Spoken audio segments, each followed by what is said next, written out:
That is James Mennie. He is over at the Montreal Gazette. And Jim, I just don't know if you happen to hear, did you catch Christian Dubé on the news, the clip that Jason played saying he would like to stay on as health minister? Yeah, I think he's being a bit disingenuous there. Maybe he's being a little overly bashful. First of all, he's going to be there if for no other reason that nobody else would touch that portfolio now with a barge pole. But all that said, he has proven himself. I mean, there are people who complain about certain dossiers that he's handled while health minister. But my God, he has stuck to it. He has certainly given it a sense of, even if it's completely fake, Aaron, half of politics is good acting. He tries to sound optimistic about the future of the system, about getting more out of the system, about helping Quebecers. So, and frankly, I think that's half the battle. But holy moly, I mean, he's alone on that stage, my friend.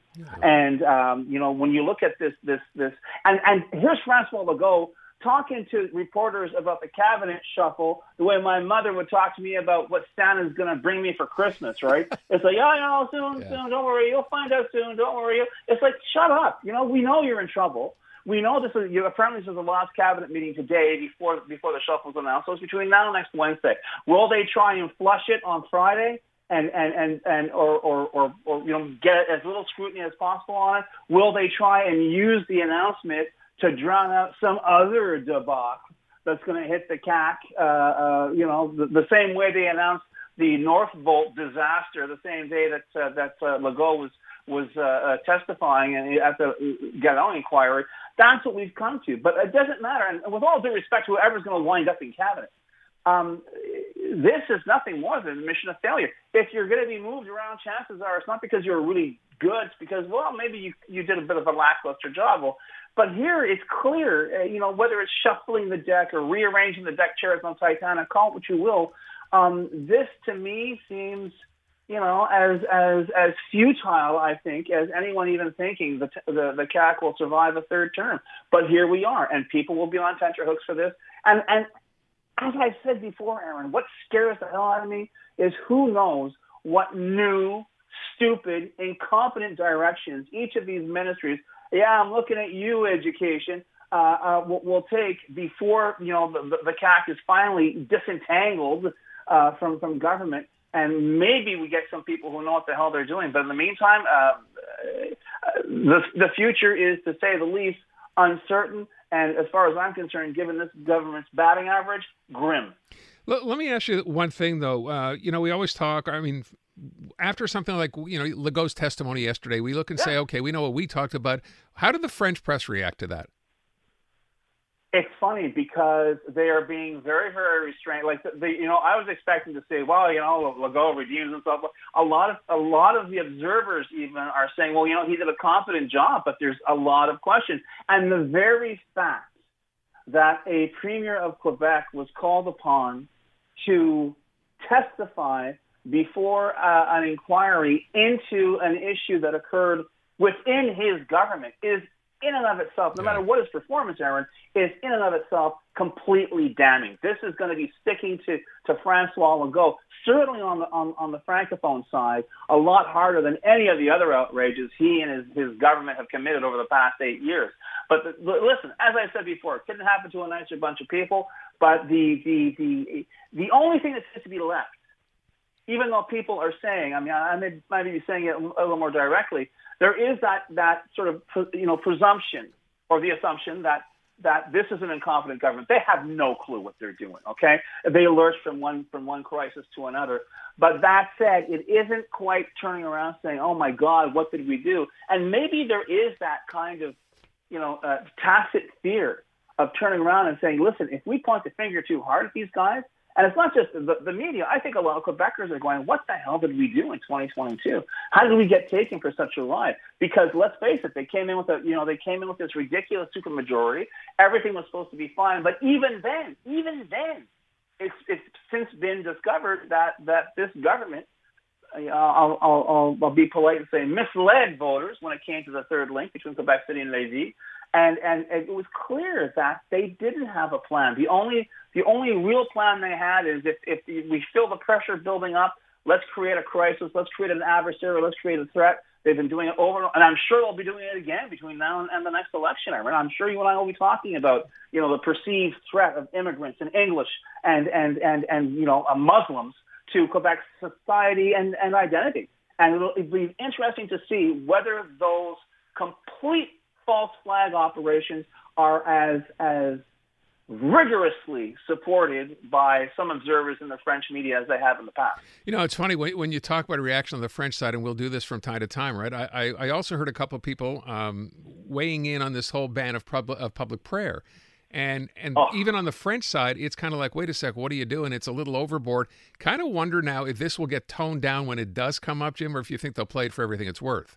No, honestly, I think when the Archbishop of Montreal turns around and goes, "What the hell are you doing?" I don't think they were expecting him to pipe up. That's for sure. I mean, I was joking. Like we don't see a lot of Catholic demonstrations in the streets. I was joking when I said, maybe they'll call in the SQ tactical squad to deal with the Stations of the Cross on Good Friday. But apart from that, there's not a lot of that goes on. And clearly, this is specifically targeting. Apparently observant Muslims who are doing these prayers as part of a protest for Palestine in front of Notre Dame Cathedral. And as has been pointed out by some of the most vociferous supporters of this government, listen, there are laws. Even the commissioner that you had on has pointed out, there are laws that prevent people from blocking the street for whatever reason, whether they're praying, whether they're playing the tuba, whether they're hopping up and down on a trampoline. If you're not allowed to be there, you're not allowed to be there. The idea that somehow we have to ban prayer in public places, it's absolute rubbish. And it's yet another sign of a government that is as unimaginative as it is desperate. Jim, what's the story locally here? You're right, the only growth of Montreal's economy is budget shortfalls.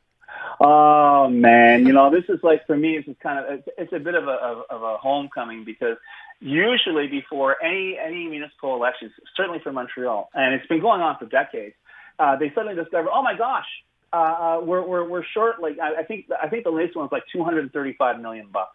This has been going on so long. In other words, that's going to be the budgetary shortfall the next administration at City Hall is going to have to deal with. Now, theoretically, you're not allowed to do that. Theoretically, by law, you're supposed to have a balanced budget. Right. But that's a complete joke. And apparently, what I was reading this morning is that out of the estimated $7 billion budget that's going to be coming down, which always happens as well right after the election.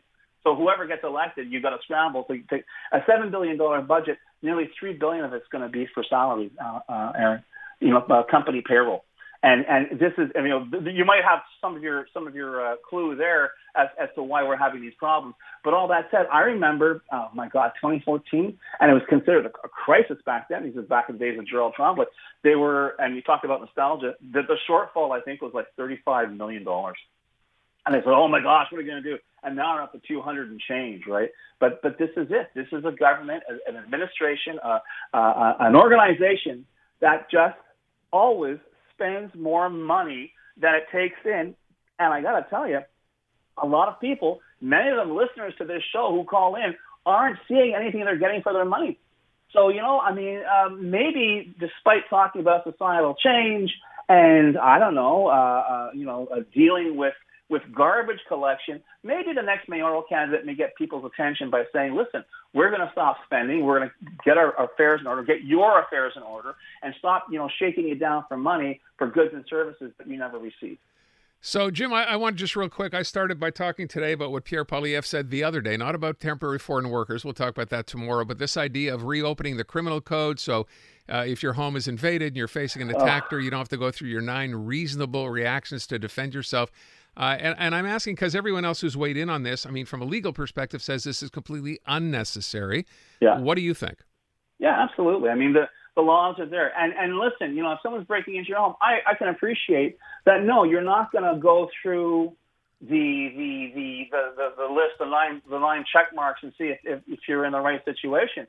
But all that said, Aaron, you can have situations as well where people can, as we saw, for example, down in Texas, people shoot through a door. Yeah. They're not even in their home. No, this is each case is examined on its merits and its demerits. It's always been like that.